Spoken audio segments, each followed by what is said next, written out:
Start recording. Okay. Hello, everybody. This week, let's see. What did we talk about last week? We talked about a lot of things last week. Yeah. Good thing we recorded it. Yeah, I'll have to go back and look. Something with the list, for example, I remind the list for the components, Yeah. the editor list. Just was one. Yeah, we went to Okay. went to the component. Yeah. Sorry, I was just like setting up a hard drive and scrambling to get my microphone working and stuff, and then I just like came on here and drew a blank. Okay. So actually, the big topic this week is the poll I took. I didn't really think much of it when I put this up, but it's actually got some really good insights here. So I asked last week, what is the feature? Which feature is the highest priority that you would like to see happen next? Now, some of these things are not planned for the 1.0 release. The 64-bit floats support, that's not planned at 1.0 because by itself it's not generally useful. You need a lot of other things in order to make that useful. But I just wanted to include it just to get an idea of what people were thinking. C# programming support, that's something that's very likely to happen in the future, but there's no decisions on when exactly that is going to happen. The other stuff here is planned for 1.0, and the results showed a very clear preference. They were spread pretty evenly across everything except two items here, and this was the AMD compatibility and the vegetation system. 9 votes and 8 votes. Those are both pretty high, and so that's a pretty clear indication of what people's priorities are, and I agree. So I have without going into too much detail right now, I've got a solution to this. And what I have to do is I have to go back into the renderer, and I'm going to have to spend some time on this and refactor the way some things work. When I'm done, it's going to be very, very good. I have high confidence that it will solve this problem, and the results are going to be very good. It will improve the speed at which I'm able to develop additional features, so it will help with the vegetation system, actually. I can't put out any graphical updates until I think it's going to take the whole month. I think it's going to take until the end of the month. And what I'll do is I'm just going to branch it. I'm going to like compartmentalize those changes so that I can continue to send updates to you guys. But you're not really going to see any change with the renderer until I finish that whole block of work. In the meantime, what I'd like to do this month is focus on usability with the editor. We're getting a lot of really good feedback and suggestions. People like the editor, and they have ways now that they like it so much that they want it to be even better. This is a change. This is new here. The flow graph used to be a separate window, and now it's like this thing you just flip back and forth like this. I was a little bit worried. Streaming. What's that? Yeah, we need a stream. Oh, yeah. Yeah. You're like, oh, look at this. Like, you can't see it. Happens all the time at work.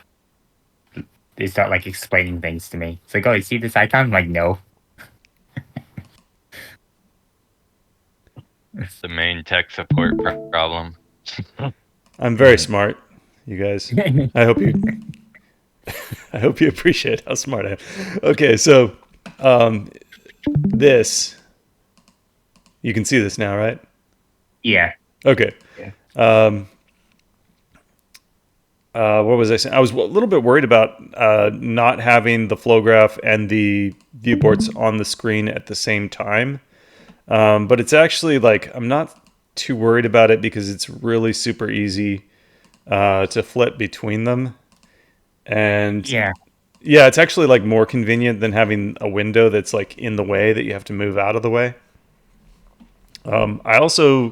I considered making the flow graph like a view like this that you could just like select flow graph here and have the flow graph appear in one of the windows. Uh, Yeah, it didn't like I didn't even have to do that before. Like he might have had oh. Now you're back. Yeah, it's lagging hardly. I think you're back. Okay. Yeah. I considered having the flow graph appear in one of the viewports here, like if you could switch to the flow graph view. But it did like I didn't even have to go through the motions of actually implementing that because I could see like I could already tell like that's going to take a lot of mouse clicks because you're probably going to want to go 1, 2, 3. Okay, so now let's pretend that this viewport here is the flow graph. Well, that's too small. You probably want 2 views. So 4, 5, 6. Okay, and then you would have the 3D view over here and the flow graph over here. 6 clicks versus 1 click. Yeah. And what I was seeing from flow graphs, when they grow larger, it gets very, very big and confusing. So I would like have 3D flow graphs, not just 2D. So we can actually zoom in, fly into something. Well, I think the solution to that is actually to have like multiple pages. I'm not sure yet how it's going to be controlled because but page is kind of like 3D. Then you kind of have go in Z direction. Well, I'm not planning on that because this is rendered with GDI plus, which is why it looks so good. So this isn't actually using 3D rendering at all. But Solution. What's that? A solution for this with the multiple pages would be maybe that you actually have a flow graph for the component or for the entity itself. So you can, if you have, for example, like 3 components in one entity, that you can edit this 3 components, for itself without being in the main flow graph. Yeah, and also in the component work, we have like a Visio chart, Microsoft Visio.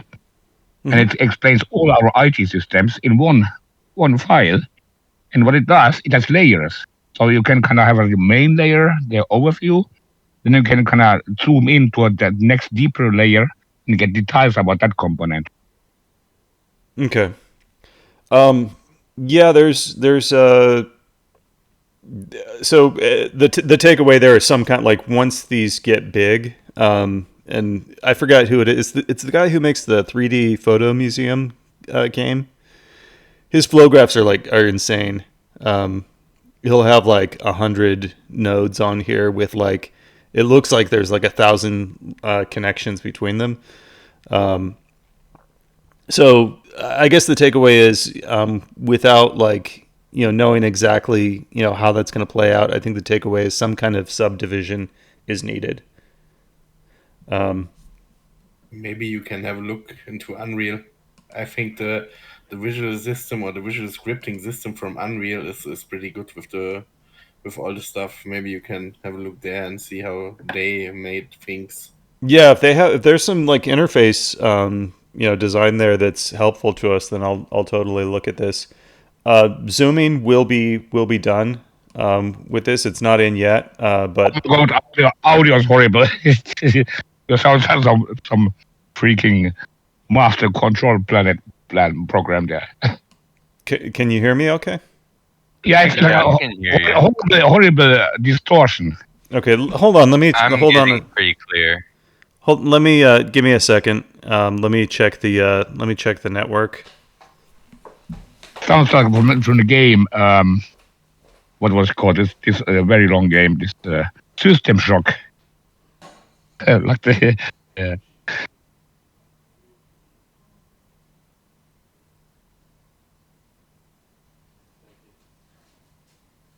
Hmm.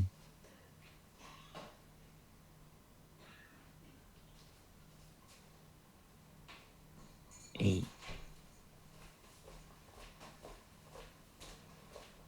Okay, sorry about that. Hopefully I think the network. It's will- still unaudible. Still very. all I right, can very- hear very really distorted. clear. hold I on. have it I very hear clear. you clear. So Okay, so I get Canardia. It sounds like it might be your network. Okay, yeah, that could be also. Okay, let me try reboot. Okay. So somebody was actually streaming a movie on the same network, and I asked them to stop. So, anyways, so some kind of a layering is needed. The Zoom will happen, and the way it's going to work is it's actually using the DPI scaling feature. So this is using the normal GUI system. This is using GDI Plus to draw. So it's actually that's why it's like pretty snappy and the text looks really good. And the DPI scaling feature in our GUI that can be used for the zooming. So that's something that will get done soon. So what I was saying, like for this month, what I really want to focus on is I'm going to work on those graphical fixes, that refactoring in the background. And then at the same time, with you guys, I want to keep putting out updates that focus on improving the editor and getting the workflow absolutely perfect. A few days ago, we got the first revision of the first version of implementation of prefabs. And that works by you right click on an object and save as a prefab. And they can be opened in the asset editor like a model or a texture. They can't be added to the map yet. They can't be added into the scene yet or saved in the map files yet. And so that's the next step. That'll be out next week. Any thoughts on that? Will we get will prefabs be able to have their own flow graphs? So this contained logic? Yeah, because a prefab is actually, it's just a map file with a single root entity. Right, but this was impossible to do in LEDWorks. So Yeah, I it was know, very but difficult. this is Ultra, man. Yeah, I know, but I just don't want you to like be like, oh, it's fine in LEDWorks. It is Ultra. Come on, everything is possible. Social smart. Well, except vegetation, yeah, but I have a plan for that. So we can actually use the flow graph to make a prefab, and then how it works, if you can then drag the prefab into the main flow graph, or how it's working.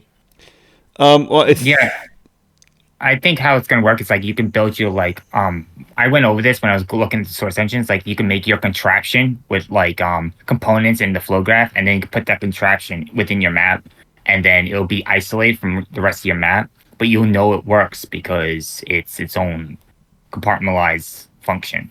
Okay. Yeah. So if you have like a door system, right?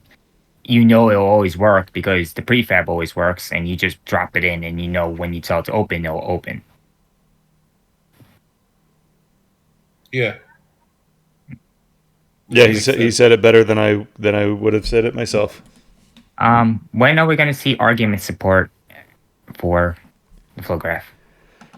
I know that was iffy in LEDWorks because I know you put it in and then you took it out and then you put it back in again, and then no one used it because it was not documented. I don't have an answer to that right now. Okay. I don't want to answer that like on the fly. I haven't. Thank you for bringing it up. Is all I can say right now. Let's see. So that's what we'll be doing for the next month. What else was I going to say? Oh yeah. Let's see. Regarding the vegetation system, during the discussion last week, somebody brought this up, and they said my answer to about the vegetation system was, oh, well, I'm doing all this geospatial mapping, like giant worlds bigger than the entire planet, blah, blah, blah. And I want this system to work with, things that are much, much bigger. I don't want to just copy and paste the Leadworks system, the system we had in Leadworks over to Ultra. And like, I kind of like, these discussions are really great because you guys are very cool and smart and you have good ideas. And I realized, like, after saying that, I kind of like realized later, actually, that's exactly what I should do is just port that straight over and, just get the basic version working first and we can make improvements yeah. later. Yeah, but I think you could just have like that, some kind of working version to make people happy. And besides, if I look at the poll now, actually, EMD compatibility is now the winner.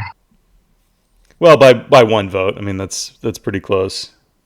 They're both very it's clear that those are the two highest priorities because they're much higher than everything else. Also, I think there are some people voting for AMD because they want to get fixed it, but they are also want the vegetation system. So this is also some people. Yeah, but I think the AMD thing is not something Josh can do alone because AMD needs to fix the drivers according to the standards.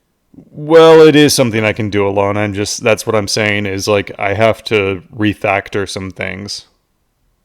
I have a good I have high confidence that it's going to work. But it's going to take me a while. In the grand scheme of things, like 1 month is not that long. But that's what it's going to take, and I can't. I won't have any updates on the renderer until that's complete. But it is doable. Mm-hmm. Will the AMD support also implement the support for integrated Intel iGraphics or what it is nowadays? The work I'm doing will make that easier. I need to check something. It'll be easier for me to write fallbacks like that. It's like, so you're actually checking Vulkan support features and then acting according to those reports what they say I can do. Yeah, I think it will give us it'll give us like broader support for more hardware. Let's see. So yeah, that's pretty much all I've got this week. I actually want to get back to work like after we finish your questions. I just want to get back to work because I know exactly what I need to do now, and I've been working. I think like the last couple of days, once I realized what needed to happen, things got very, very productive. I think I really appreciate you guys for these discussions are really fantastic, and I feel like everybody's like pretty much on the same page of what needs to happen and what we want the full release of Ultra to be. The feature requests that we get in the forum are they're pretty good, and they're all like we don't get like a lot of crazy feature requests that don't make sense.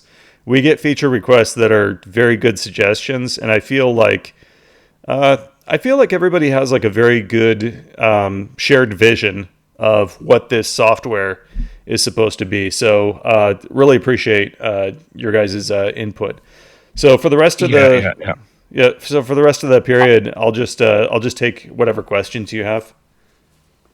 I think many developers in Ultra are coming from the Blitzmax background, and they know it's more important to have a good working engine than any kind of add-on editor or something like that. The core must be the best. Well, that's kind of what allows us to have a good engine. Like one of the best decisions I made was writing my own GUI. If anybody remembers GTK on Linux, like there was a build of Leadworks that used GTK to run on.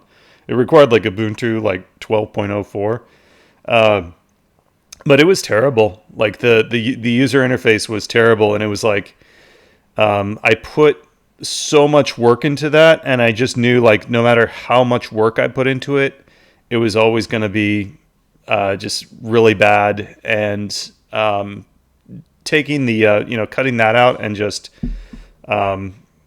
creating our own GUI that's like sort of built the right way from the ground up. That was one of the best decisions I've made because our user interface, we have very few bug reports on this, and it works really well, and it allows me to do innovative things that I wouldn't be able to otherwise.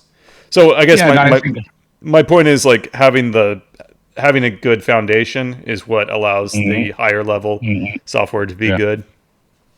And also, I like to make a 3D GUIs. So it's very easy with this engine. I always camera pick or word pick.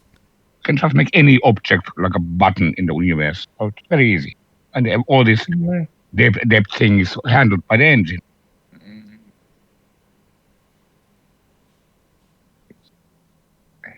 System.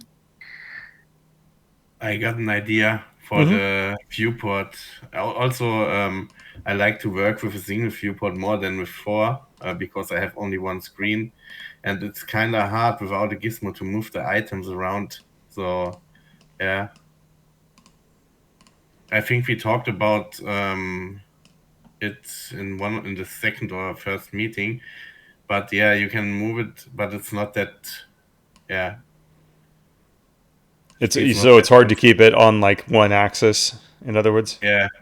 Yeah. Exactly. Yeah, I think we're gonna need to do that. Either have an option, or maybe have like some arrows that come out like at the end, at the bounds of the object, maybe, or have like something like this, or have a conventional axis in the middle, like a gizmo. Yeah, exactly. And maybe in the top bar there is a bit space, right? So maybe you can put some 4 buttons as a button group there for switching the viewports. Over here on the right. Yeah, exactly. So that you can switch the viewport around. The layout, like 4, 2, 3, 1. Yes. Yeah, I agree with that. I have a question about editor. Mm-hmm. Is editor written with the engine itself, or does it have some kind of copy of the engine which is more capable of certain things? No, this is pretty much just the straight engine.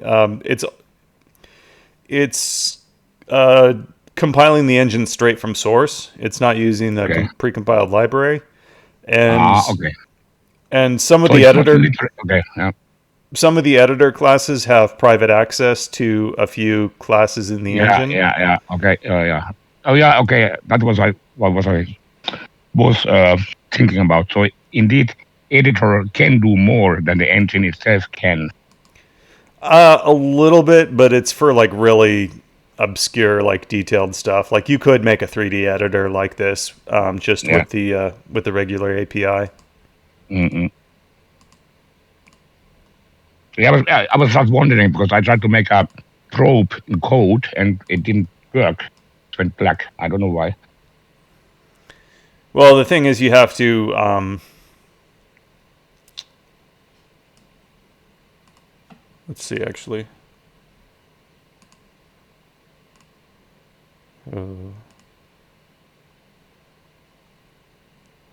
And in the start demo, we see there are lots of probes. I think 6 or 7. What? I think this. I don't know. I'll try this example later. Like for the most part, probes are considered like something that only is in the. I haven't really used them in code since I wrote this. I don't know. Do we think they should be like dynamic, or should they just be something that is in the editor, or what should we do with that? I don't know, but I suppose probes are some kind of global illumination receivers. Yeah. And then they send the textures to the surrounding object. Yeah, that's exactly what they are. I don't have a problem with the probes. I just don't understand why map materials still reflect. Oh, I can tell you exactly why. How Let's do I see. fix it? Or how do you fix it? So the problem is that the let's see. Let's produce the. Think like grid, like get like a white material. It's very prominent. Your thumbnail's not generating. Why not? Apparently. So, I don't know. Yeah. Yeah, I can tell you why. Let's see. Roughness should be 0. Metalness, let's make it like 0.8. Okay. Roughness should actually be 1. Okay. Yeah, that's the results I'm getting. So it's very rough, but it's still reflecting. Okay, so what you're actually seeing, although it looks like a reflection of the scene, it's not. It's those are not the corners of the room. Those are the corners of the cube map. So the problem is that, let's see, source, shaders, PBR, fragment.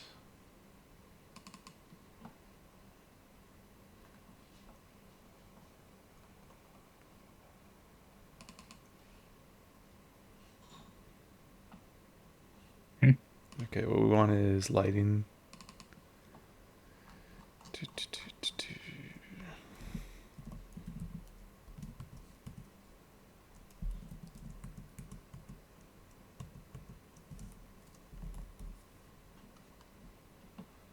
This is, okay, we're looking for the reflection code. Diffuse reflection, specular reflection, that's what we want. LOD equals perceptual roughness times map count. Okay. The way roughness works with PBR materials is the roughness is kind of a scale that tells it which map to use. And when a environment probe is rendered, first you have this high resolution reflection like this that gets drawn, and then it gets downsampled, but to make the maps. But it doesn't just use a bilinear sample. It uses a special shader from Chronos, and what it does is it gives you it blurs it as it downsamples it, but it also samples across the boundaries of the cube map so that you don't have these hard edges like you have here. And what I figured out what's going on is the resampling only goes down like 5 layers or so, something like that. But the cube map actually has like the full map chain going all the way down to like 1 by 1 pixel. That's what you're seeing right here is the 1 by 1 pixel. And the reason these edges look sharp is those aren't the corners of the room; those are the corners of the cube map. And you'll notice the cube map is warped; it's squished to fit into the volume of the probe. But that's what's going on. So the solution is really simple.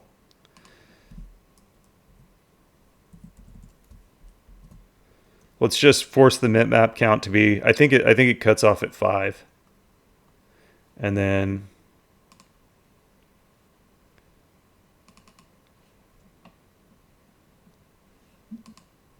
Everything. Will it regenerate? there Here we we go. go. But it's still kind of reflective. It still looks like a very well. You probably no, because metal's set to 0. Yeah, I actually was wondering, if it's a roughness to 0, would it be like a super mirror? Yes. Yeah. So roughness. Okay, that looks like a mirror. So set the metalness to 0. Because my issue was I was trying to make a very matte texture, like a developer texture. It still has some shine to it. Like, I'm imagining, like, it looks like there's no probe in the scene kind of thing.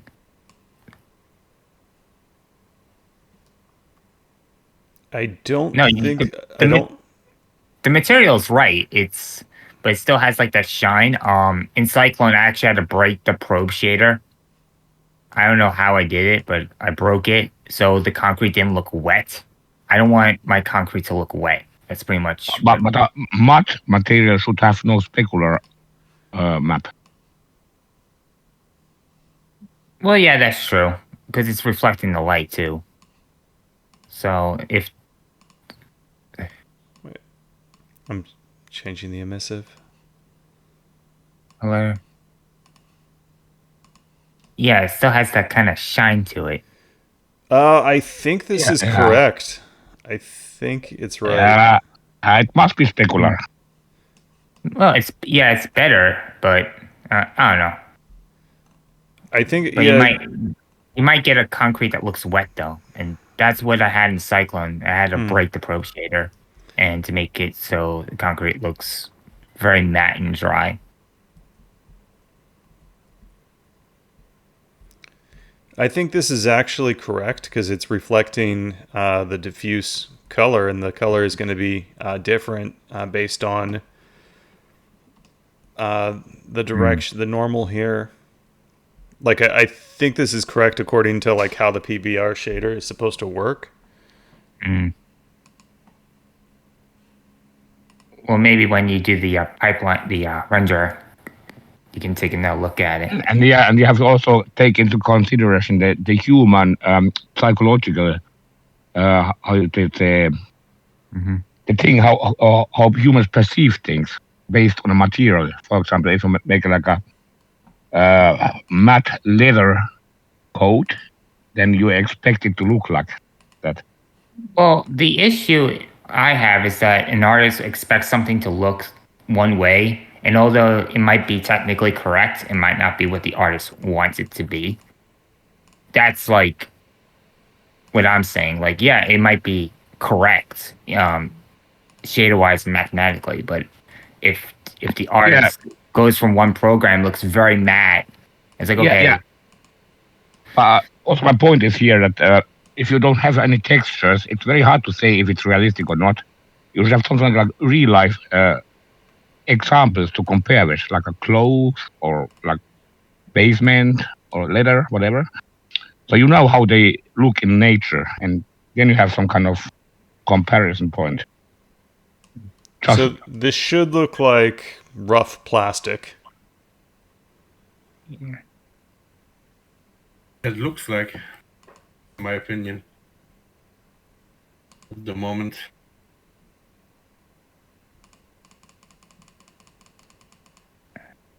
And then that's rough metal. I'm going to apply that quote unquote fix on my end, and I'm going to play with it.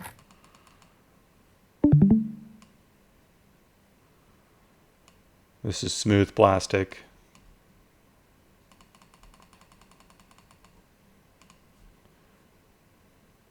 Yeah, and if you put metal and roughness buff on zero, metal on 1 and roughness on 0, it should be shiny metal or something. Well, roughness is on 1, metalness is on 0. Let's take a look at the diffuse reflection. Example.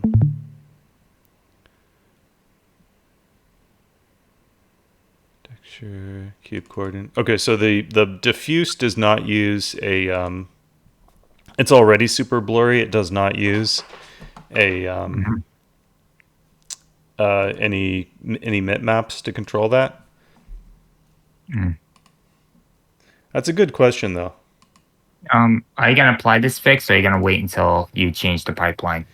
I think I can apply it in the engine because it's just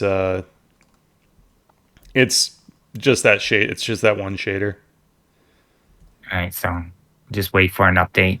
Oh, you can do it yourself if you want. I changed the map count to 6 like you did, but that's about it.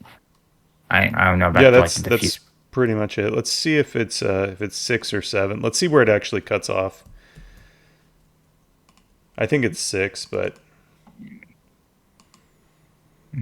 if this turns sharp suddenly, then Okay, that looks like it's even blurrier.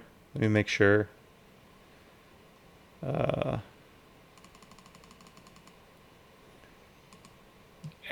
Oh yeah, make it, that's where it gets sharp. yeah. So that means 6 is the magic number. Yay, we caught the point. No return.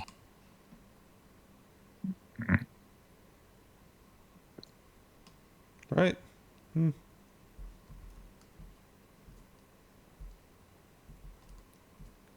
I'm not sure if it should be blurry or that blur. If it should be blurrier than that or not. I imagine it shouldn't be drawing at all.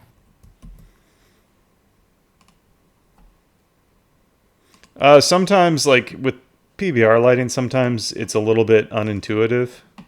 Can you test something?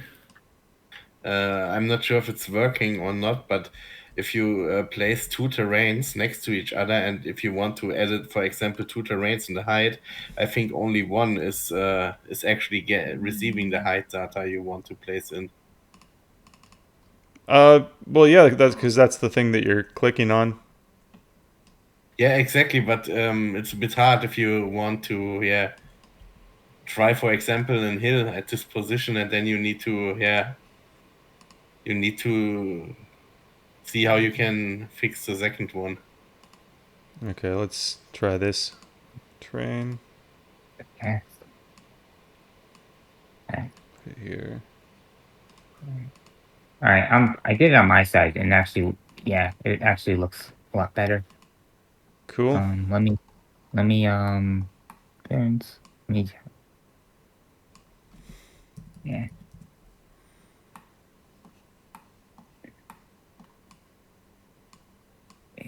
Yeah, it's less of a mirror.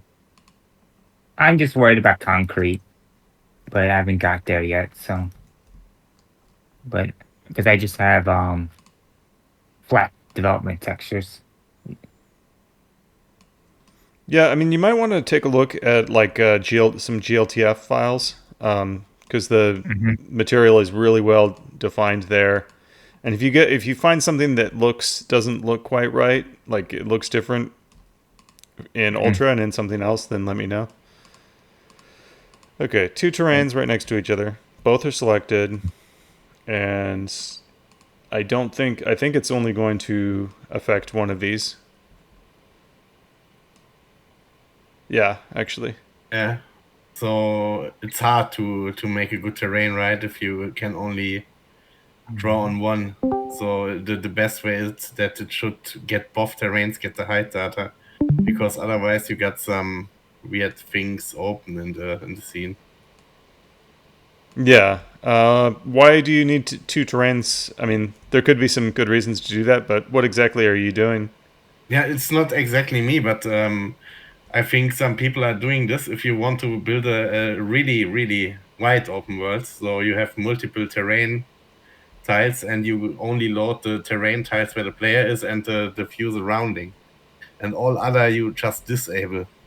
Okay, so we're basically talking about like a streaming system. Yeah, exactly.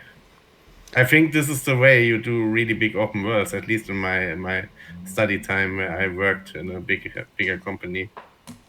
They did this like this. Yeah, that also touches on I actually have like a streaming I've been working in the past. I've worked with like streaming terrain, and there's like some stuff that's hidden away in the engine. It might be commented out even, but there's a separate streaming terrain system, and it works differently because you have to do culling a lot differently. You have to like recursively subdivide it because otherwise you end up with like way too many like patches. Like when you get to really big scales, like this terrain is divided up into sections you can see here. But when you get to really big scales, like each one of those patches that you think is pretty big, each one of them will become like the size of 1 pixel on the screen. So when you're doing things like that, you kind of have to take a top-down approach where you have like one big you start with one big plane that's like miles and miles wide, and then you subdivide it recursively for each depending on Yeah. how close each segment is to the camera. So that's what I'm thinking there. And then so anyway, so I have the existing terrain system is different from the streaming terrain system that's planned in the future. And in that same sense, like having a vegetation system now that might not be, scalable to, the size of the entire planet, but just getting that in now, that actually definitely is the appropriate approach to take. What Yeah, happens? Should these be like stitched together automatically, or like what happens if these get out of sync, which could happen very that's, easily? that's why my stupid question. I'm not an artist, but if I understand correctly, what Andy wants is that when you have two terrains next to each other, that when you raise one terrain, it also raises the other one when it goes over to the next terrain. So there's no gap. For example, Yeah, so like this. So the other circle on the right terrain would be also there. So Yeah, you can yeah. paint on both terrains at the same time. Yeah, but not the same terrain, but just when they go to the border, that the border then moves.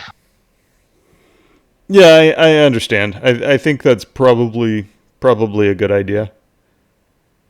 Because now you can basically work with many terrains, but yeah, you can't make like hills or something which are going over the border of the terrains. Right. Would you Yeah, maybe they just be have to able to, go like, completely group- flat. Yeah. Could you maybe group a couple, like group the same terrains together, and that way you could do different levels and stuff too? Well, I I don't mean, know it if was I'm making also sense. upgrade already would be if you have two terrains selected, you can draw on every selected terrain. This would be Yeah, or you could have one Yeah, like a master okay. terrain, one big terrain, and you just cut it into pieces. I think that's probably a good idea. But I'm just thinking like there might be. I mean, the problem that's trying to solve might be better solved. We might like okay. Basically the problem is the you're saying that the default terrain limits are too small, right? no. Because you need multiple terrains. So No, I just say if you want to, for example, if you want to, if you have a game done and you want to make it bigger, then yeah, you can add a terrain, but you need to pass them on a flat edge. yeah, So the easy solution would be if you got multiple terrains selected, you can draw on every selected terrain. Then this would be the I think the easiest fix. I'm not sure. yeah, I think that's probably a good idea. I'm worried about like those things. They could get sort of out of sync with each other. Like if you let's say you move to the terrain or just with floating point imprecision, those calculations might not be exactly the same. Yeah, you could make maybe in the tools bar, in the tools menu, some menu item, sync selected terrains or something. So yeah, we would basically need to like be able to stitch that seam together. So you would So also double precision for that. Should also coming, I guess. Yeah, I mean, you can just make a menu item for the second one and just sync, Yeah. and then all the small gaps get basically closed. yeah, we could actually even do that as an editor extension. Just have that appear and say like stitch selected terrains. I think that's good. Yeah. Okay, I agree with you. So basically, you can, first you just draw on the terrain, and then if you are done with drawing, you can just stitch them together, and every small gap is closed then. Okay, I think so. Yeah.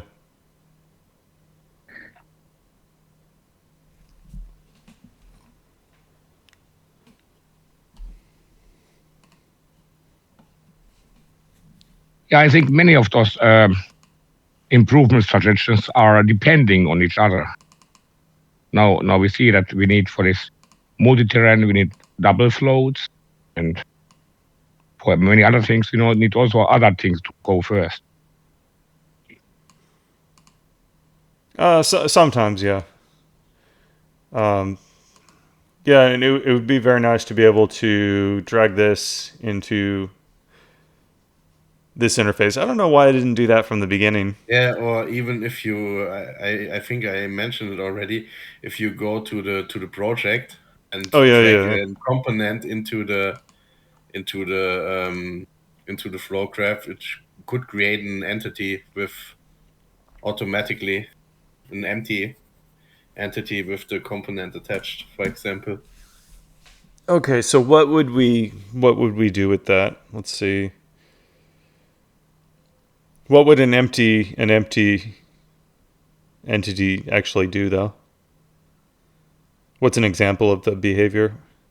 Yeah, for example, you could build an inventory or something in an empty Okay. entity, and yeah, Or like have a game like the whole score tracking and stuff might be better if it's just like an invisible entity sort of thing. yeah. I just used many of, I think in that what was called pivots, right? But pivot it's basically an empty, and I used many of these empties for the game system. Okay. Yeah, I use pivots for empty entities because using pivots I can avoid all mathematical calculations, turn things around. Okay, so let's say you drag let's say you drag something, one of these files, into the scene, and it creates an empty. It creates it'll create a pivot with that component attached to it. Should that entity appear in the scene tree here? I mean, if you have filters, Or should it only appear in the flow graph? This is actually a good think question. it should appear in the scene, like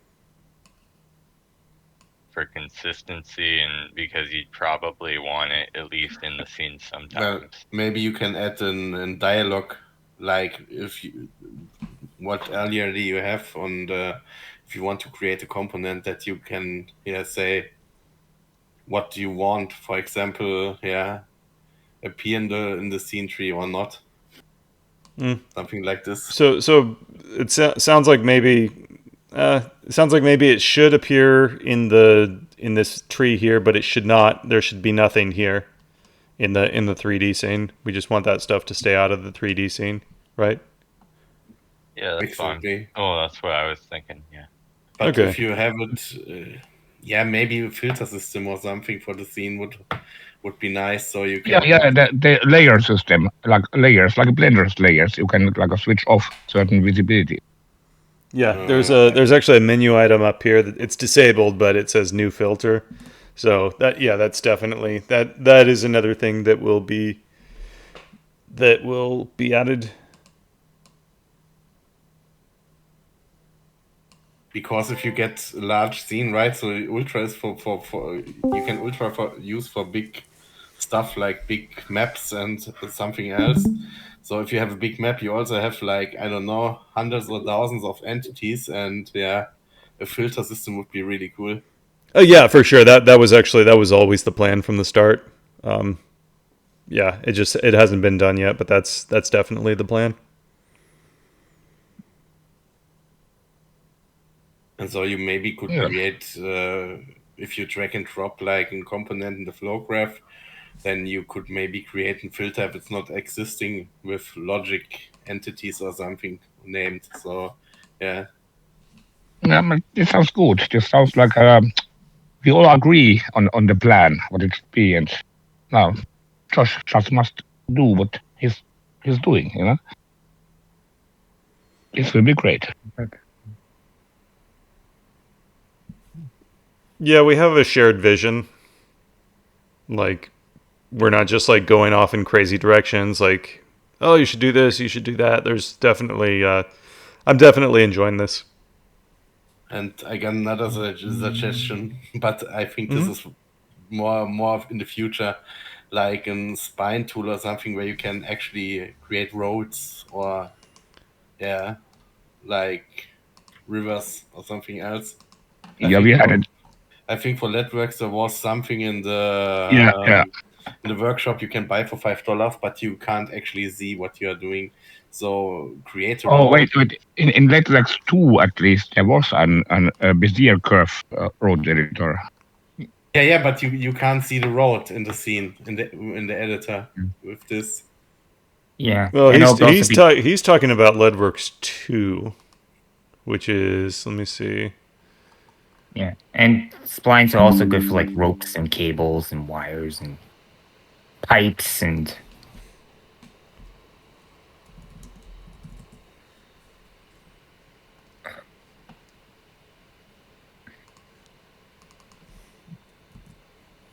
But yeah, able to create a road in the editor would be really nice. Yeah, and remember in Letterx 2, Klepto was at that time, when we had this road curving system, Klepto was trying to make a shader for flowing rivers using the same idea.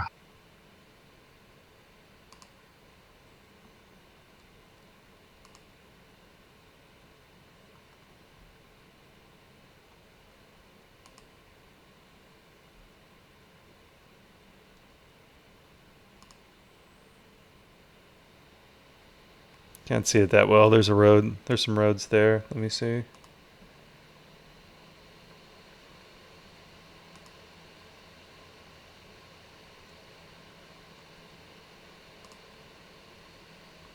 I think it's drawed roads with the editor. Huh? So Leadworks 2 actually did have the ability to draw roads. Yeah, and wait a minute.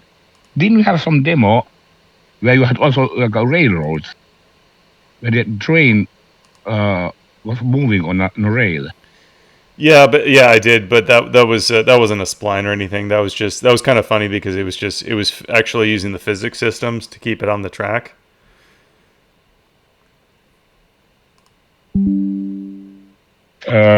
Which is actually better. I like to have physics instead of some fake mathematics. Well, it was fun.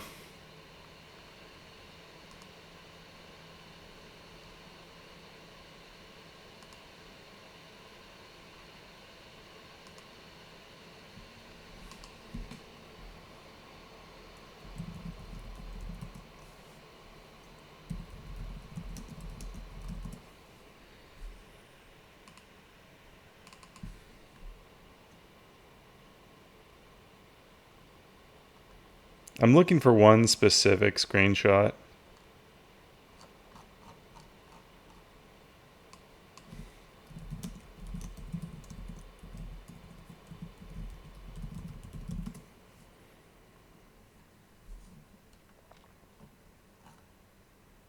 Oh, come on, Google. That's not all the results. Okay. Oh, Google is censoring the web, so I can't find anything. You can put into Google like Leadworks road system or something, then you get actually to a workshop item you can buy for $5. Yeah, I know what you're talking about. Okay, so anyways. But you are not able to see the road in the editors or a tool which actually creates the road, then would be nice. Okay, so we have right now we have two object creation tools. These are two classes. One of them is the brush tool, which does this, and then the other is the point entity tool, which does this. And then if I add a third one, that we could add like a spline tool, and that could be used for roads as well as other things. I think it makes sense for me to add the tool and have one single type of object as an implementation, and then allow people to use the extension system to expand that. And I'm sure they'll do all kinds of crazy things. But I think it makes sense to have the like the basis of that built into the editor. Yeah, this would be good. Yeah.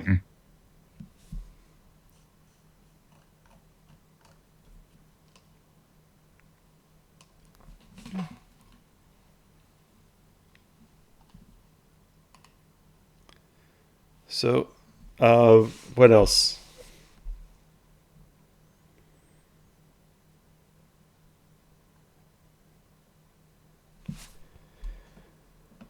Okay, well, it's 11 o'clock, so we're that's an hour. So let's see.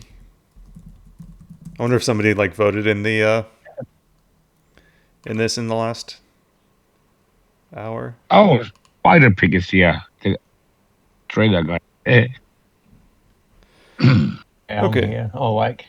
So Yeah, to summarize, we took a poll, and you're starting to get numbers here. I guess it has to get up to a certain percentage. Oh, I guess this just shows the winner it shows the percentage of the winner. So 34.62% of you think that AMD compatibility should be the highest priority, and I pretty much agree. Vegetation system is very high priority for you guys as well. And that makes a lot of sense because, I mean, that was one of the coolest features in LEDWorks. I'm going to sort of like knock out the AMD problems, and I'm going to do some work that will assist the vegetation system. And that's gonna take me for the rest of the month. I'll keep putting out updates in the meantime, and we'll focus on usability and workflow of the editor. I estimate it will take me 30 days to solve this. what is your idea? How we'll fix the AMD problem? By demanding driver correction from AMD, or doing some hacks to work around what AMD is reporting wrongly, which actually might work, but they report it doesn't work or something like that. I'll have to. There's a lot of details into it that I can't get into right now, and Because if you do it the way how people normally would do it, they just say, okay, AMD doesn't support this, doesn't support that. So the engine will look. I have good reason to believe that NVIDIA. it's not just that one graphical issue. There's there's some other issues that just shouldn't be happening. And Like this thing with it, that AMD supports only one texture per something like that. I don't know what something like that. So yeah, it has some limitations. not really. It's more just like stuff not working. But I think I can fix all of this, is what I'm saying. I think it'll take me 30 days. And then I think after that, I think the vegetation system, I think that'll take another 30 days to implement. So we're looking at like 30 days for this, 60 days for this. Okay. And how is this compatibility check done? Is it like in a startup once, or is it like in every frame? What's that? How is this compatibility check between AMD and NVIDIA done? Is it like when the game starts up, it does all these checks and then knows what to do? Or is it like slowing down the engine by doing real-time checks all the time? No, we have when in the Vulkan initialization code, it checks all the features, and right now there's no fallbacks at all. I don't think there's anything that would be considered a fallback. So it just runs on, it just requires Vulkan 1.3. So yeah, it's not like continuously checking or anything like that. Okay. So it would be do no harm to NVIDIA users. No, they'll be fine. Okay, it will just pass through with clean papers. All right. Okay, that's good. If we talk about the AMD problem, is it also that the players from the games can't play the games with AMD, or is it only the engine? Well, people have reported same problems, which is artifacts, happen also in games. It's not just engine. It's something with the AMD itself. Yeah. Cyclone has a few artifacts with edges in AMD hardware. You can see like the edge of the cube map in the reflections in the metal, and then you can see the edges on the indicator lights on AMD hardware. But Yeah, and I also when I read about comparison NVIDIA versus AMD, the testers were saying that the textures look crisp and sharper on NVIDIA and a bit blurry on AMD. I mostly think it's just the Windows driver. I think the open source Linux driver does a better job with everything, but that's only on Linux. I got something small too. I know today I got many suggestions.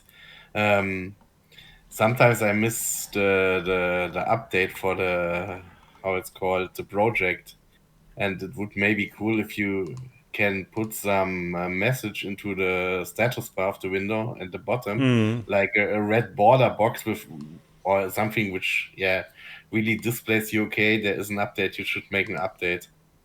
Like you mean this? Yeah, for this exactly. So that you have in the status bar of the editor from the project basically in red field or something with a red background that there's an update. Let's Well, see. in LEDWorks, there was an intrusive pop-up when you went to start your game. Yeah, we and don't I want to do hated that. Maybe, I go off of my own path when I work on like this kind of stuff, and I don't like to sync things because I'm doing things a little bit differently than the templates. So maybe I don't want. And I also got the feedback from my users who using my story engine or pre-beta that they don't want always to update. They want to keep some version. So there should be an option in an ini file or something that don't auto update. Don't check update. Let's see. there on the right, the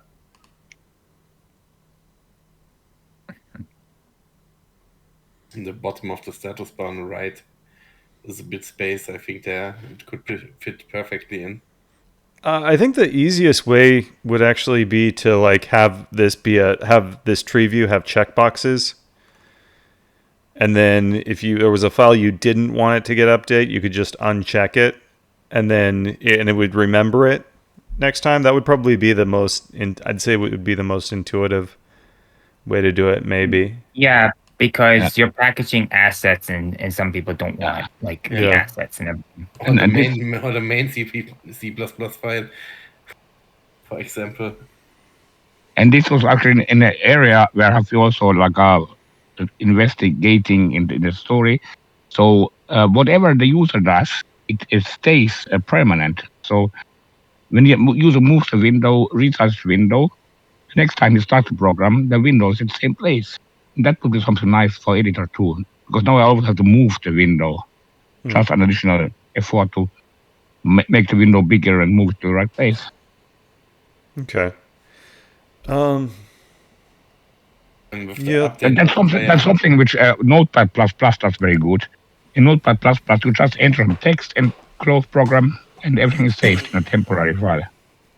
Yeah, it does save a lot of things like that, but it might not be everything. We do one of the recent changes was the editor will now remember the orientation and the position of the camera in each viewport in your scenes.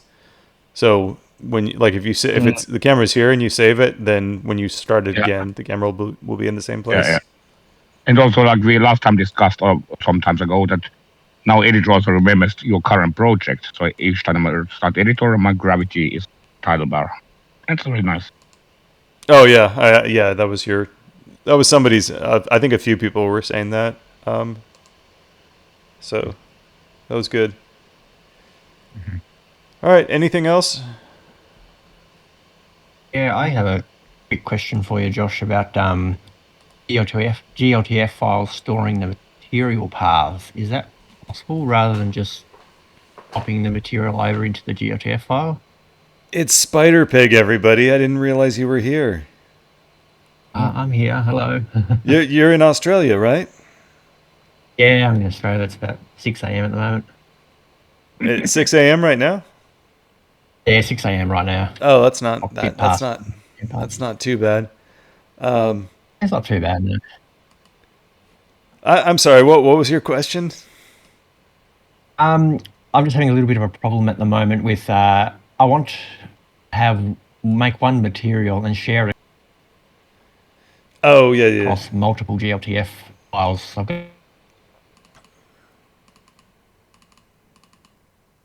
got these pine trees, but I can't make one material to share across them all.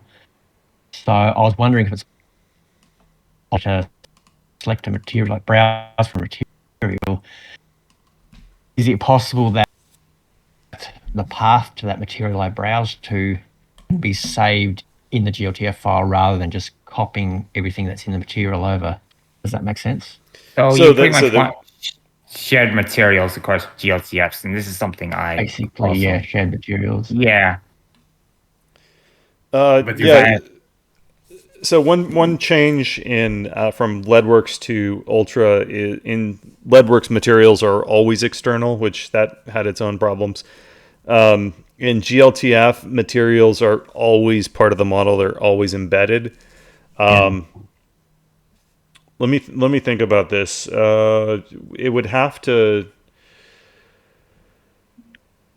I was having a look at it. I mean, I've got one open now, the GLTF, and I was wondering if you could store in the extras section under Ultra, Yep. maybe like a path to it, and maybe if the path exists and is valid, Ultra could load that material rather than the one that's in the GLTF. Maybe. That would be. Let's see.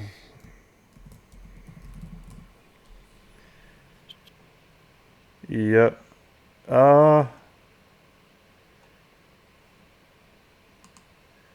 That might work. And that would be like a non-destructive. We want them to still be able to load back into like Blender or whatever. Yeah, that's right. I did I added it in there manually and tested it in Windows. I think it's Windows 3D Viewer or something, and it loaded fine in that.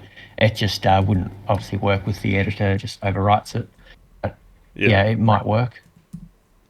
So it would be like. So pretty much, if you give it a material file, it will load the material. But if you don't, it'll work exactly how it is now. Yeah, exactly. Yeah. Okay. Yeah. I'm just thinking about how those are how that stuff is going to get resaved, because like if let me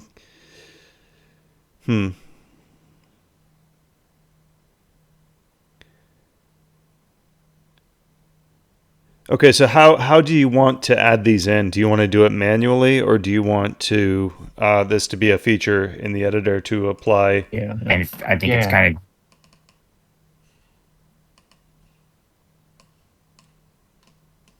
of material you want. When you want to tweak just in the specularity, you don't want to change Right, different materials. You right. just want to change the one. Make it easy. like if you just had like Yeah. a shared trunk, like bark material. You don't Okay, want to change so- every. Yeah, exactly. All right, so I want to apply a bark material to this GLTF file, and I want it to be remain external. What do I do? Let's say it's right here. Yeah, you go to the model and select the mesh. So under crate, like that one, yeah. And then I'd go to the material and click browse Okay. and select a material, any material from there. Open it. I mean, it applies and everything, but it'd be nice if it actually saved a reference to that material. So if I updated the material and then reloaded the model, the model would still have the same changes on that material. Does that make Okay. sense? So you think it should just automatically store? So it copies that information. Do you think it should just always automatically store that reference to that path? Yeah, I think it should store the path in there, so it saves the path and copies the material over. If I was then to edit that material and save it and then reload that model, it would update with the new changes from that material. Sure. Should that If I- always be like the default behavior, or should that be a special setting? I don't know. Maybe if the path exists, yeah. it should default to that. Well, if I understand Spider-Man correctly, what you want is actually some kind of preview feature. You can preview it for one, and if you like it, then apply it for all. Is that right?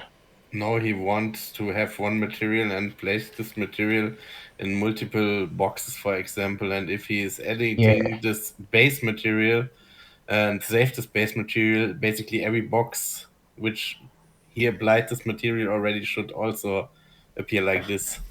Yeah, so it's like he's got like, you know, he's got like 10 different tree models that all use the same textures, and he's fine tuning the material. That makes a lot of sense.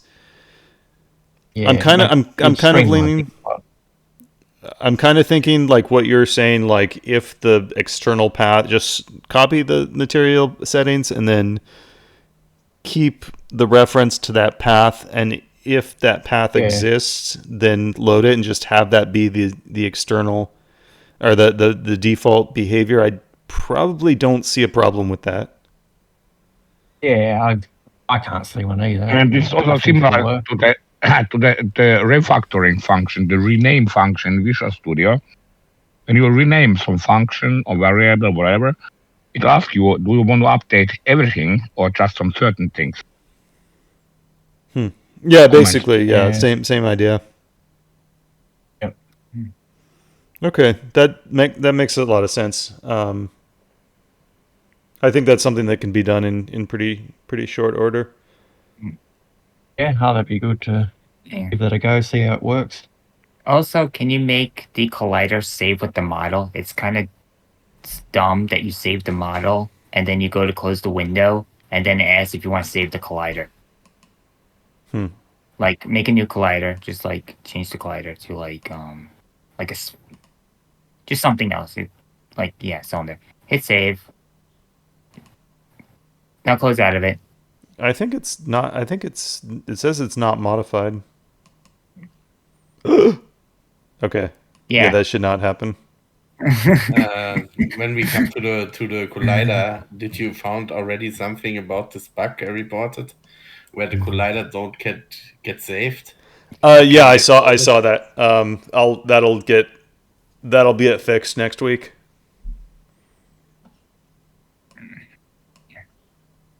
Yeah, see now it's annoying because I'm sure Josh knows to fix it, but I had the same issue in my editor also, in my story editor. So what I do is when the editor starts, is create a checksum of all settings, and when it notices that some setting has changed, it's asked for saving.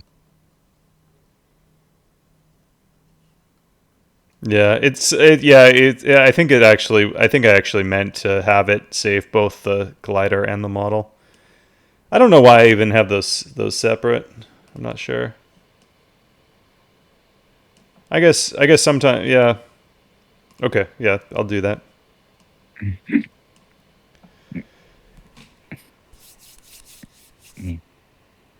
All right. Anything else? No, so the battle plan is you're gonna work on back end stuff. In the meantime, you're gonna improve the editor with suggestions and bug fixes. That is the plan. Like I said, this isn't a guarantee, but I'm estimating 30 days to complete this, 60 days to complete this. No, I just want to know how much time you're gonna have for the editor because, I was trying to make maps in the editor, and there was times I really wish I was still using Leadworks because I feel like I'm faster with Leadworks because I can duplicate and I can shift frag and I can quickly shift between my modes quickly by just clicking on the brush and everything. So I feel like I'm more faster than on Leadworks than I am with Ultra Engine right now. So, and that's a problem. If you're making me miss Leadworks, that's a problem. Okay. Well, we can't have that. Yeah. I'm at the boss of Josh, but at least in our company, the CEO says that you should always do things first that affect many users, customer experience. So yeah, you can have That's good advice. 1 month, big thing, but meanwhile, if there's some urgent issue which you fix easily in a short time, which affects many users, then many users will be happy and they won't abandon you. Yeah, I just don't want to wait a month and two just to get editor improvements. No, I said can I like make that. Like Yep, I know. I know what you said, but I'm just stating my point. yeah. can I make a small suggestion? I was hoping, I don't know if, like, I use F2 to rename stuff in most programs, and I was wondering if, like, when you clicked F2, if you could, like, switch the focus to that rename box. So, like, if I'm trying to rename, like, basically anything, either from the project or the scene. I mean, if you go to scene, The scene tab, yeah. yeah, and you click on one, you can obviously rename that crate with the rename box below, but I'd like to be able to just hit F2 rather than clicking another couple clicks. Is to that rename. is that a common shortcut? I think so. In a lot of software. I know it's in VS. No, not. I mean, like in a lot of folder stuff. Yeah, it's programs. I don't In know if Blender in it works. Windows. In Blender it works. I just tested it.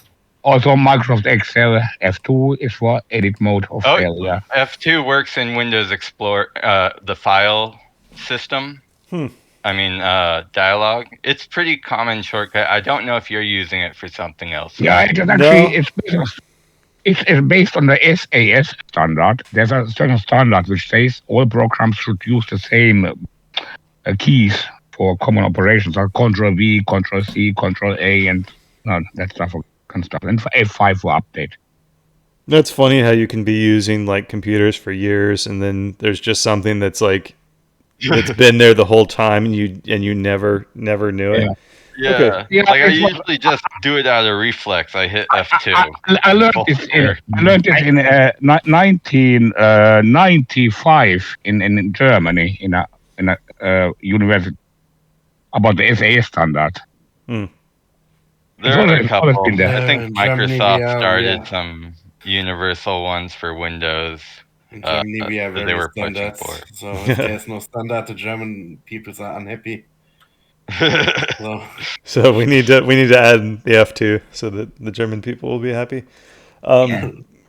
Okay, but so to be clear, but you will make the prefabs first working that we can put them in the scene, right? yeah, I'd say that's mine's like a the minor biggest thing that we can do the quickest. What was that? So because I'm now with my game at the point where I really need the prefabs. Yeah. Yeah, actually I think that'll get done. I think I'll have that out within I'd say like Tuesday or Wednesday at the latest. And to be clear, if I create a prefab, it also stores the values from the components, so it's exact the same thing. Yeah, it's just a map file. The only difference between a prefab and a map is it has a different file extension, and the prefab is required to have one single top level entity because it gets treated as a single object. But yeah, it's got all the same information as a Yeah, because as a as map. you see, I work on a game where you can craft items, and I had now, for example, in Campfire, and I want that I can assign to this Campfire basically in script where you can craft some more items with it, and would be cool if this is storing all this information. So yeah. Yeah, for sure. And we also need prefabs for like any kind of component that spawns objects. Like for example, like a gun that spawns a bullet. Well, we want to be able to spawn like a full like prefab with behavior attached to it. So yeah, it's high priority, and it'll get done like early next week. I have a question on when, like how, like in Leadworks, when you had a prefab and had predefined values, and every time you went to edit the value, the editor would like yell at you and say that it will not be like synced anymore. That was annoying, but informative at the same time. So Annoying but informative. yeah, but like I kind of just want to be able to place a prefab in and be able to edit it like it was a func instance in source, or like I know that it has default values, but they're exposed so I can change them. Like, So once you override those, they will no longer. If the original prefab changes later, then Right. those values would not be your changed values would not be able to be loaded back into the scene, right? right. Yeah, I understand. Like, I understand that it's kind of like prefabs and source, whereas like that. Well, a prefab and source, you just dump in the map file in, and it wasn't like. But if the prefab changes, it was your prefab was out of date, but that was kind of like an issue. Like, not an issue. It was like a non-issue. Like, it was something to consider. I think what you kind of want is like an instance system where, like, all like you set up like a door, but it's all like with develop like placeholder models, and then the idea is later that the artist will actually like finish the door model, and all the maps will just automatically have the new door model. But so, I guess like the solution is to do what Lebrooks did, but add a "Don't annoy me again" when the message box comes out. What is the so when the "don't annoy me again" thing is Like, clicked? tell the player, like, yeah, just tell the end user that, like, when you edit a prefab, it's no longer going to be synced with the prefab file. So they know, so you don't get questions being like, "Oh, I edited the prefab, it's not updating anymore." Well, I mean that's the behavior that Ledworks has. Yeah, but I told you every time it was annoying. But if you went ahead and made that change, then it wouldn't happen after that because it was no longer a prefab. Yeah, I know. You clicked no. You said no every time. That's why it kept happening. No, I clicked yes, but it kept like telling me that, yeah, like every time, like I'll set up a prefab, right, and then I'll have values exposed to it.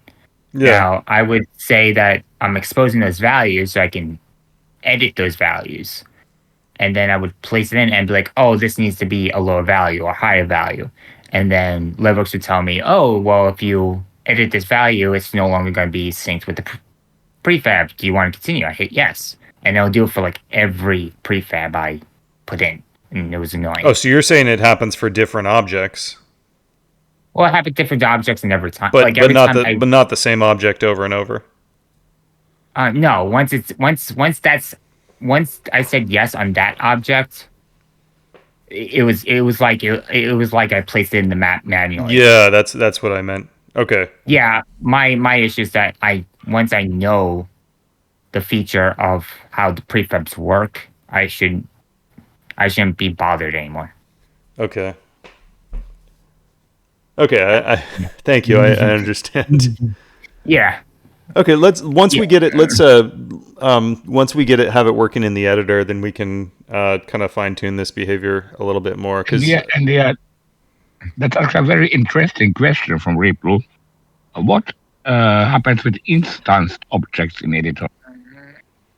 What properties do they inherit or share in common? What can you rephrase that? Can you even do instanced objects in editor, or are they all copies? Everything's an instance.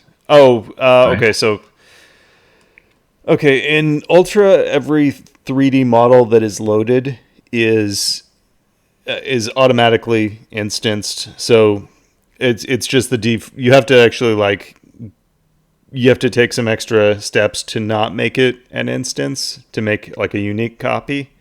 Right. So that's just the default behavior in the editor and everything. As far as like making like an instance, like how you would think of like in 3D Studio Max. So like, let's say I make this box and then I make a copy of it and I drag it over here and then I change the color of this box and this box changes. I kind of don't want to get into that because it gets really complicated. Yeah, but I think this is something something around this path is needed, because we're talking about the same things in many different issues. I think that's kind of what the prefab system, what that actually does. I think that Yeah, and the earlier discussion about what is about terrains or something, I don't know. And something should inherit and something should not. Yeah, it was a preview thing about preview changing material. So we definitely need some kind of clear indication that do you want to apply this for all instances or only for this, kind of like a calendar invitation. You want me to, like a repeating calendar invitation? You want to apply this change only for this instance or for all instances? yeah, it's just when you get into stuff like that, you're opening the door to a lot of bugs that are going to occur that are very hard. I know. Very obscure. But you open a Pandora's box, I know, Yeah. but it's very powerful.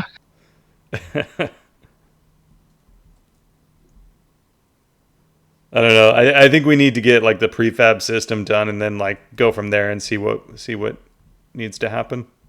Oh, and is there some information which is getting on threads so that you can have a look up in the documentation which functions are in different tasks? For example, I think the update isn't different as the world render task, right? Run that by me again. So basically, you use multi-threading, right? For Yeah, many a things. lot. And some information would be cool, which processes getting on threads. Because, for example, if I want to edit an vector or something, right, or manipulate a vector with some values in, and this vector also is needed in another task, then it can get an error because you modified it, and yeah, you know what I mean? Well, the Yeah, entire yeah. API that you guys see here, so yeah, this is all of these commands only live on the logic thread, the main thread. Everything else is compartmentalized extremely well. So there's literally there's nothing that you can do unless you can create your own threads, which that's for experts. There's nothing you can do in the API that will cause a problem on another thread, basically. Okay. Like you never access data at the same time. My thing was I got the main loop in C++ in the main file, right? And I have an inventory which is not a component; it's just an own class, and I got a function where which get called on an update, and I want basically manipulate some items, with this function. But in the same thing, I have some operation going earlier before with the event system. So my question was, this everything in the main loop is one thread, right, for me? Yeah, if you have not created any threads yourself, then you don't have to worry about anything like two threads accessing data at the same time. Yeah. Okay. All the component update calls are inside the call to world update. All of the event system things, those all actually happen inside this function. This is what triggers Right. the event system to execute everything. Yeah, but my my inventory system is not in a single thread. It's just a function within the main loop. I can show it in the channel. Wait. Yeah, that's fine. That won't. And you're worried about that interfering with the GUI or? Yeah, with the drag and drop, for example, I use the event peak for the drag and drop, right? To drag items around. And the same thing, I want to make sure that the items can get an on update function. So Wait, I posted here in the channel. So there's a screenshot. I think it's the best way to show. Okay. So you see that there is a GPlayer inventory update, and this is a known function. It has no own thread, but yeah, I was worried that that this can get an error if I, for example, drag an item and in the same thing I process an item and then the vector gets manipulated. No, And also, I I was think gonna I think you're fine. and also this code is a good example of why we need an update hook. Well, as a side note, I had an issue with the physics engine because it was not deterministic, and my game must be deterministic, Goldberg engine. So it is a puzzles, and you must exactly solve the puzzles with the exactly same physical forces stuff. So one guy said, "Yeah, you can do that. There is a function in the Ultra. We have said update, and there's a parameter called don't use multi-threading for physics, and then it's completely deterministic.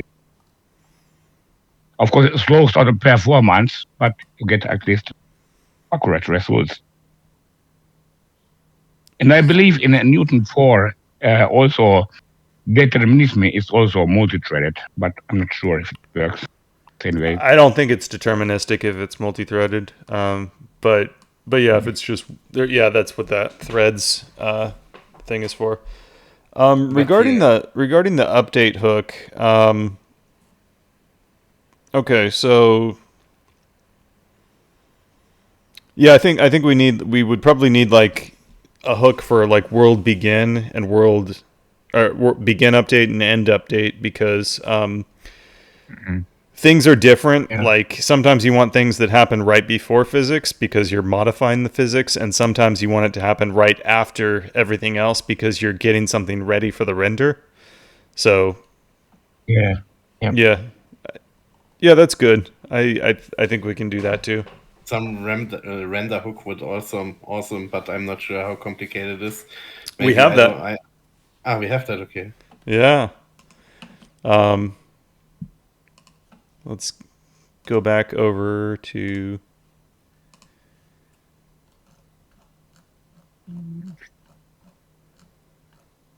I was actually even thinking about making a 3D wallet engine. Yeah, yes, I'm GUI, right? So for I'm GUI, you need to access the render pipeline. You might not actually. I'm not sure Yeah. how he's doing it, but this is how he's using there is a render hook in the engine. That's what he's using this for, and it's not like it's just something special I implemented for a couple of people because they were requesting it, but it's not in the documentation because like it changes from time to time as we discover like, oh, we need to, add some more information here. We need it to work a little bit differently, but that's how he's doing this. Okay, this is cool, to be honest.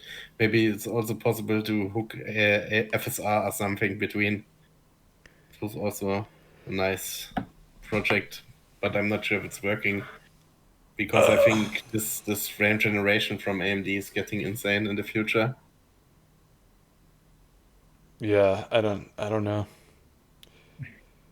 It's pretty hard to integrate something like.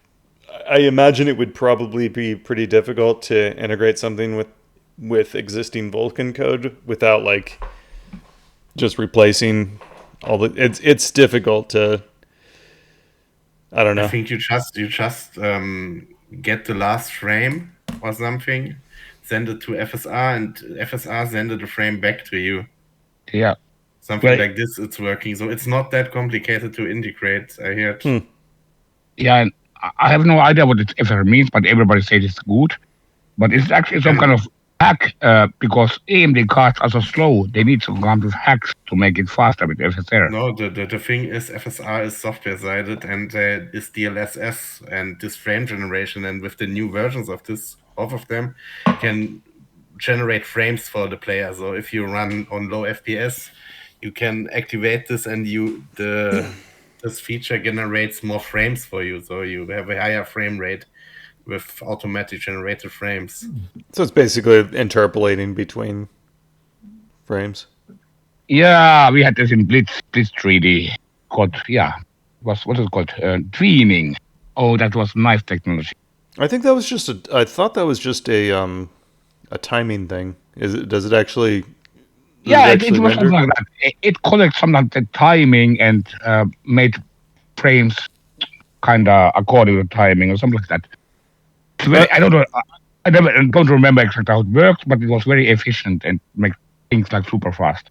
I think what he's actually describing is like if you're running at 30 frames per second, then it'll just kind of insert frames in between those, so that now you're magically at 60 frames per second, and apparently, I think that's where the word tweening comes from, like in between something. Yeah.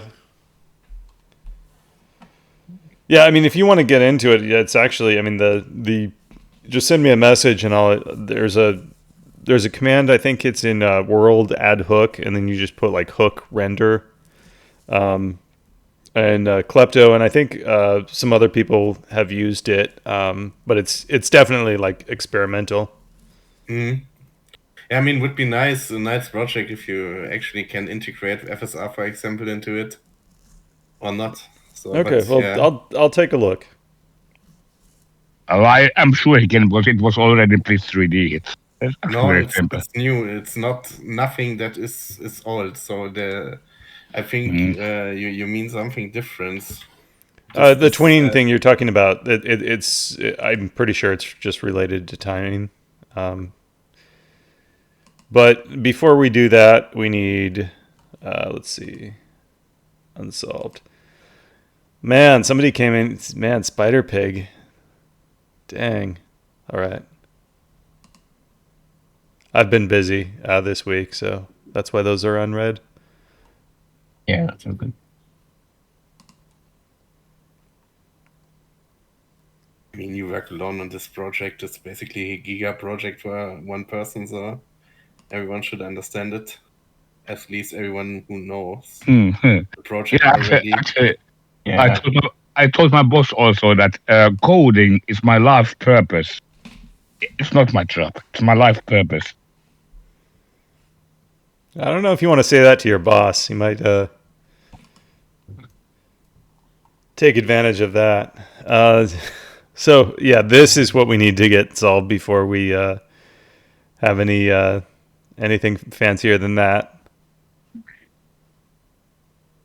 But like I said, it'll take a while, but I'm going to make some changes that are going to give us a better, like, it's going to improve the renderer overall. Yeah. And I think it's going to knock out like several problems all at once. So that's almost 2 hours. I thought I didn't have much to talk about this time, but should I write the suggestions we talked about in the forum? For sure. Actually, okay. Like on the forum, because they just get lost on Discord.